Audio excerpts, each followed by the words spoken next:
Florida man web series episode number 5। तो episode number 5 में हम लोगों को पास्ट में ले जाकर डेली को दिखाया जाता है, जहाँ पर इस समय डेली के डैड की मौत हुई है और उनकी मौत एक बिल्डिंग से नीचे गिरने के कारण हुई है, जिसमें कुछ लोगों का मानना है कि उनको धक्का देकर वहाँ से जान से मारा गया है और कुछ का मानना है कि उन्होंने डिप्रेशन में होकर बिल्डिंग से खुद छलांग लगाई है। डेली के डैड के फ्यूनरल होने के बाद उसकी मॉम से डेली को ये बात पता चलती है कि उसके डैड यहाँ के एक गैंगस्टर के लिए गलत काम कर रहे थे, जिस कारण से वो उसके चंगुल में फंस गए और हो ना हो उसके डैड को उसी आदमी ने उस बिल्डिंग से धक्का देकर जान से मारा है। मगर डेली की मॉम डेली को ये बात नहीं बताती कि वो गैंगस्टर कौन है, क्योंकि वो नहीं चाहती कि डेली भी इस चक्कर में पड़े। लेकिन डेली को उसके डैड की एक डायरी से ये बात पता चल जाती है कि वो गैंगस्टर कौन था जिसके लिए वो काम कर रहे थे, और वो गैंगस्टर कोई और नहीं मॉस के डैड होते हैं। और ये वो समय था जिस समय डेली की और मॉस का आपस में कोई भी रिलेशन नहीं था और वो एक दूसरे को जानते तक नहीं। तो अब डेली भी अपने डैड का बदला लेने के लिए नेक्स्ट ही डे अपनी एक गन लेकर उस जगह पहुंचती है जहाँ पर मॉस के डैड रहते हैं। मगर यहाँ जाकर वो देखती है कि यहाँ पर भी किसी का फ्यूनरल चल रहा है। अंदर घुसते ही डेली को ये बात पता चल जाती है कि जिस इंसान को मारने के लिए वो यहाँ आई थी, उस इंसान की मौत उसके डैड के मरने से कुछ समय पहले ही हो गई है। इसका मतलब साफ साफ है कि इस इंसान ने उसके डैड को नहीं मारा। तो वो चुपचाप उस फ्यूनरल से बाहर आ जाती है। मगर बाहर ही डेली की मुलाकात मॉस से हो जाती है, जहाँ उनकी बातों ही बातों में आपस में दोस्ती हो जाती है और वो दोनों कुछ ही टाइम बाद रिलेशन में आ जाते हैं। अब यहाँ प्रेजेंट टाइम में जब मॉस को ये बात पता चलती है जिस आदमी को उसने माइक को ढूंढने के लिए लगाया था,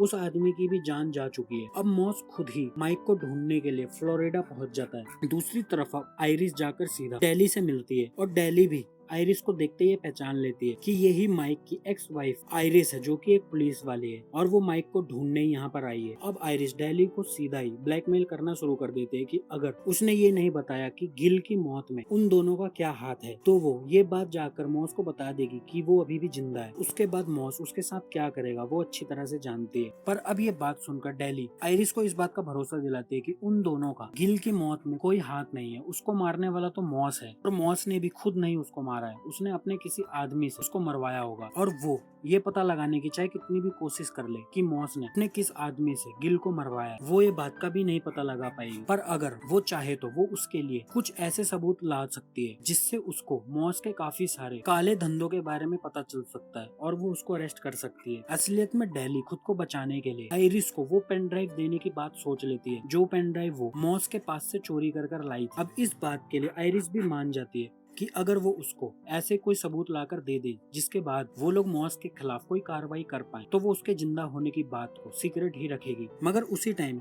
जब वो मोटेल के ऑनर माइक के और डेली के उस रूम को क्लीन कर रहे होते हैं, तभी उसके हाथ में वो पेन ड्राइव भी आ जाता है जो डेली ने उस तस्वीर के पीछे छुपा रखा होता है, और वो उस पेन ड्राइव को अपने पास रख लेती है। अब दूसरी तरफ मॉस भी माइक को ढूंढता हुआ उस मोटेल तक पहुंच जाता है, जहाँ वो दोबारा से मोटेल के उस ऑनर से माइक के बारे में पता लगाने की कोशिश करता है। मगर दोबारा से वो मोटेल ऑनर माइक को बचाने के लिए और अपने पैसों के लिए उससे भी ये झूठ बोलता है कि यहाँ पर कोई भी माइक नहीं है। अब मॉस उस मोटेल चलाने वाले इंसान के ऊपर एक कैन से काफी ज्यादा हमला करता है, जिस कारण से वो आदमी डरकर मॉस को ये बात बता देता है कि माइक इस समय इसी जगह पर रह रहा है, और वो उसको वो रूम नंबर भी बता देता है जिसमें इस समय माइक रह रहा है। दूसरी तरफ माइक की सिस्टर पैकी को जब से माइक से बात पता चली है कि अगर ये एम्बुलेंस ड्राइवर बच गया तो उसको सजा हो सकती है, उसी के बाद उसने अपने भाई को बचाने के लिए ये बात सोच ली है कि अब वो इस एम्बुलेंस ड्राइवर को जिंदा नहीं बचने देगी। अब वो उस एम्बुलेंस ड्राइवर को मौका देख एक पिलो से उसका दम घोट करे अपने हाथों से ही उसे ना चाहते हुए भी जान से मार देती है अपने भाई माइक को बचाने के लिए। और ये करना पैकी के लिए काफी मुश्किल होता है, क्योंकि पैकी इस तरह की औरत नहीं है। उसने ये सब ना चाहते हुए भी अपने भाई के लिए किया। दूसरी तरफ अब डेली माइक को जाकर ये बात बताती है कि उसकी वाइफ उसके पास आकर मिली थी और उसने उसको ब्लैकमेल करने की कोशिश करी। लेकिन इसी पॉइंट पर हम लोग एक चीज और देखते हैं कि जिस समय माइक और डेली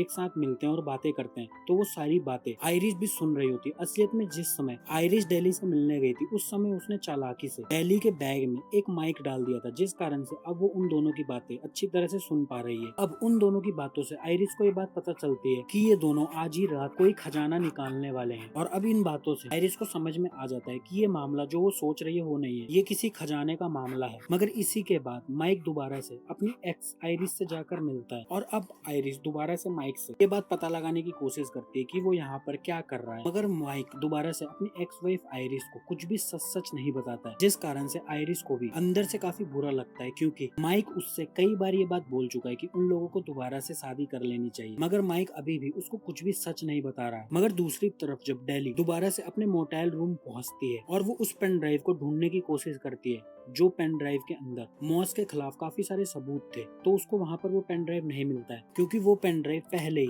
मोटेल चलाने वाली उस औरत को मिल चुका है। अगर इसी पॉइंट पर हमें दोबारा से पास्ट में ले जाकर वो समय दिखाया जाता है जिस समय डेली और मॉस एक साथ रिलेशन में आ गए थे और ऐसी ही एक रात एंजॉय करते हुए डेली को ये बात पता चलती है कि मॉस उस होटल तक गया था जहाँ से उसके डैड को धक्का देकर जान से मारा गया था। अब ये बात सुनते ही वो समझ जाती है कि उसके डैड को मारने वाला आदमी मॉस का डैड नहीं, उसको मारने वाला आदमी मॉस खुद था। इसको मारने का काम उसके डैड ने उसको दिया था। मतलब डेली आज तक जिस इंसान के साथ रिलेशन बनाकर रह रही है उसी ने उसके डैड को मारा है। अब इस बात से डेली काफी ज्यादा दुखी होती है और वो माइक पर सोते समय गोली मारने की कोशिश भी करती है, मगर वो ये काम नहीं कर पाती है। तो वो उसी रात वहाँ पर रखे सभी पैसे लेकर और सेफ में रखी वो पेन ड्राइव लेकर सीधा फ्लोरिडा भागकर आ जाती है। अब प्रेजेंट टाइम में जिस समय डेली अपने रूम में आती है उसी समय पीछे से मॉस भी आकर डेली को रंगे हाथों पकड़ लेता है और इसी पॉइंट पर एपिसोड नंबर 5 खत्म हो जाता है।